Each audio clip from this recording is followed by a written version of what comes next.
আজকের এই বৃষ্টিস্নাত দিনে যখন ভিজে যাওয়া শহরের দিকে তাকিয়ে আছি, প্রতিটি মুহূর্তই যেন এক একটা যুগের মতো কাটছে। ভেতরে চলছে সাক্ষাৎকার আর বাইরে বসে মনে মনে হাজারো প্রার্থনা। পোল্যান্ডের এই ভিসা কেবল একটা সিলমোহর নয়, এটি বহু রাত জেগে কাজ করা, ভবিষ্যৎ গড়ার স্বপ্ন আর পরিবারের মুখে হাসি ফোটানোর এক বিশাল দায়িত্ব।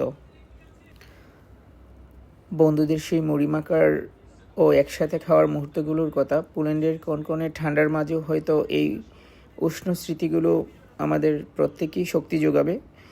প্রিয় বন্ধুদের সেই হাসি মাখা মুখগুলোই যেন আমাদের পকেট মানি, যা আমাদের সাহস দিচ্ছে অজানা এক দেশে নতুন করে শুরু করার। অপেক্ষার প্রহরগুলো সত্যিই কঠিন, কিন্তু বুকভরা আশা আর সকলের আশীর্বাদ নিয়ে আমরা সবাই এই যাত্রা শুরু করেছি।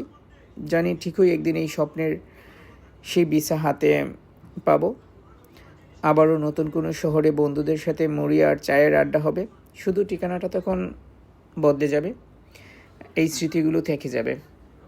আজ আমরা সবাই মিলে এই বৃষ্টির দিনে কলকাতার হোটেলে বসে মুড়ি খেয়েছি। আমাদের সঙ্গে ছিলেন মনির ভাই, অলোক ভাই, রেনু ভাই আর জুয়েল ভাই। সময়টা অনেক ভালো কেটেছিল, সুন্দর একটা মুহূর্ত। সবাই যেন সবার ভিসা পেয়ে যান এই প্রার্থনায়। কি বলবো, সবাই খুব টেনশনে রয়েছে, যদিও একসঙ্গে আছি।